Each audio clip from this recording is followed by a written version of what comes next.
Inclusive, é bom lembrar, Fabiola, que esses números são só do Ministério da Saúde e só de vítimas que procuraram os hospitais. Né? Bom, a gente aqui no Rio há 5 anos viveu uma tragédia, né, com uma adolescente de 16 anos que foi estuprada por cerca de 30 homens, tá, no Morro do Barão, aqui na Zona Oeste do Rio. E como vai completar 5 anos, eu decidi ver se alguma coisa mudou, né? Porque a gente só vê os números de estupro em geral aumentarem. E aí eu queria pegar esse caso específico de estupro coletivo, né, que é cometido por mais de 2 pessoas em diante. E aí a gente não consegue pegar esses números das secretarias de segurança, porque não tem nem a nomenclatura estupro coletivo, eles não separam. Então, você teria, por exemplo, que olhar cada BO para saber o número de acusados.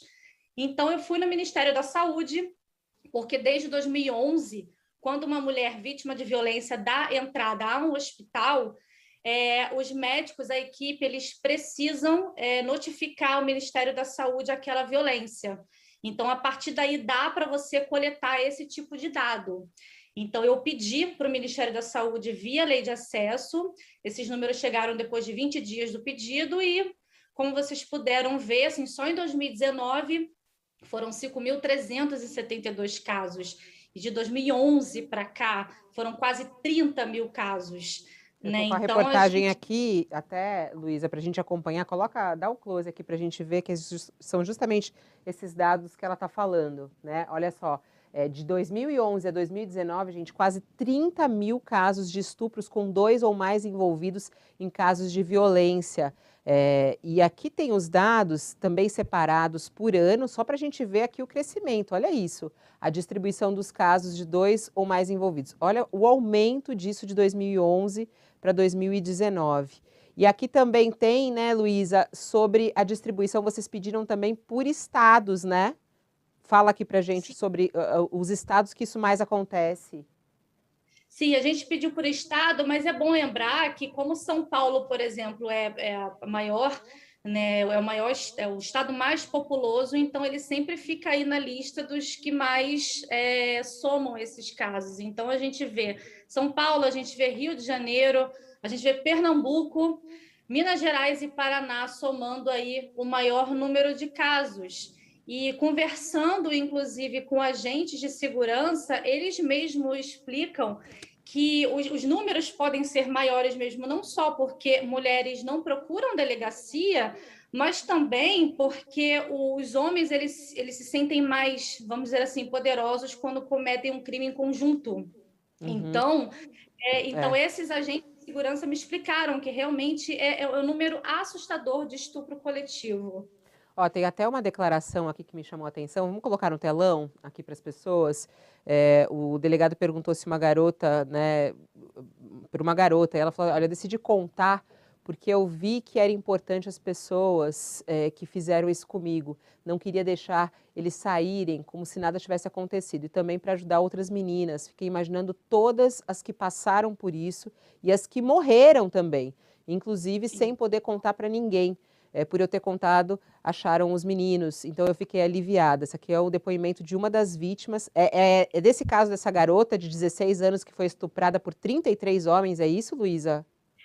Não, essa que eu entrevistei, a Andresa, ela é de Cabo Frio, que ela Tá. foi estuprada em 2019 e ela realmente decidiu botar a boca no trombone, ela colocou no Facebook, foi para a polícia, foi para o hospital, fez todo o processo.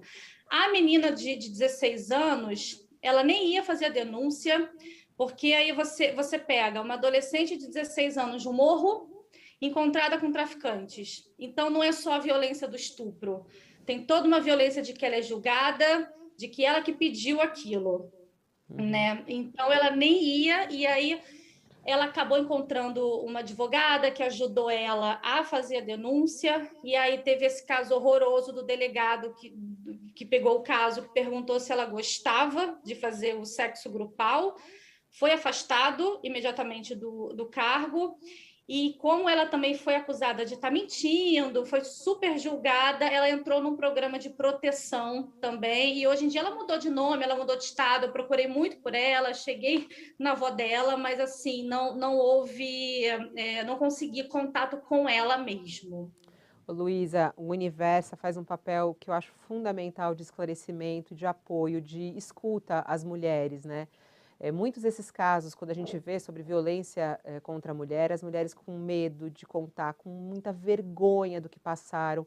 Nesse caso de estupro coletivo, a gente tem muita informação de que isso acontece, né, normalmente em festas. A mulher, às vezes, ela é dopada, colocam coisas na bebida, ela é dopada. Isso tem até casos internacionais que estão sendo investigados, inclusive com jogadores, né, que estão sendo investigados de fazerem isso.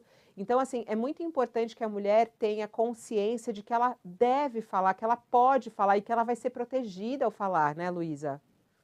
Sim, e se ela tiver vergonha, por exemplo, de ir na polícia, porque infelizmente isso a gente precisa confiar na justiça. Mas se a mulher não está se sentindo segura de procurar uma delegacia, qualquer defensoria pública tem acolhimento. Aqui do Rio tem, aí em São Paulo tem um núcleo, inclusive, especializado, preparado com psicólogos para atender essas mulheres. Os ministérios públicos também têm esse papel, tem toda uma equipe que atende vítimas de violência, fora grupos também de apoio, de advogadas. Então, assim, é importante que ela procure, ainda que ela não queira fazer a denúncia, porque eu já conversei com muitas vítimas que querem simplesmente esquecer, porque acham que prender o criminoso não vai fazê-la esquecer, não vai aliviar a dor.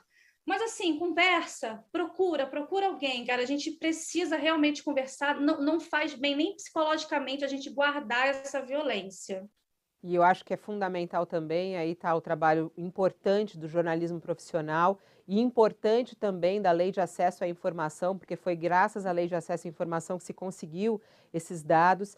A nossa falta de transparência, de investigação e dados a respeito da violência contra a mulher, né, Luísa? Há uma dificuldade do jornalismo mesmo em conseguir esses dados para que a gente possa revelar a gravidade disso no país. Super, e é importante lembrar que é por causa desse tipo de dado que a gente consegue fazer uma política pública, entendeu? A gente tem o último Anuário de Segurança Pública, por exemplo, mostrou para a gente que a cada 8 minutos a gente tem um estupro, sabe? Então, assim, ele mostra, por exemplo, os locais, eles mostram o perfil da vítima. Então, é a partir disso que a gente consegue construir uma política melhor de proteção para nós, mulheres. Então, a gente precisa ter acesso a esses dados e muitas vezes eu peço e eles não são respondidos, ou porque não tem, ou eles são respondidos cada forma de um jeito. Eu já pedi dado, por exemplo, de estupro de vulnerável, que mandaram um ofício xerocado dizendo: esse ano tivemos X crianças estupradas. E eu tive que explicar para a Secretaria de Segurança que estupro de vulnerável não é só estupro contra a criança, não. É inclusive estupro contra uma mulher que está dopada, uma mulher que está bêbada, entendeu? Esses casos de estupro em festa é estupro de vulnerável também, se a mulher estiver bêbada. E foi o caso dessa adolescente aqui do Rio. Ela estava dopada quando ela foi estuprada, então foi estupro de vulnerável, né? E eu gosto sempre de lembrar que, inclusive, quando a mulher é casada e o marido faz isso, também é caso de estupro. A mulher que não quer ter a relação, se ela for obrigada e se fizerem à força, isso é um estupro.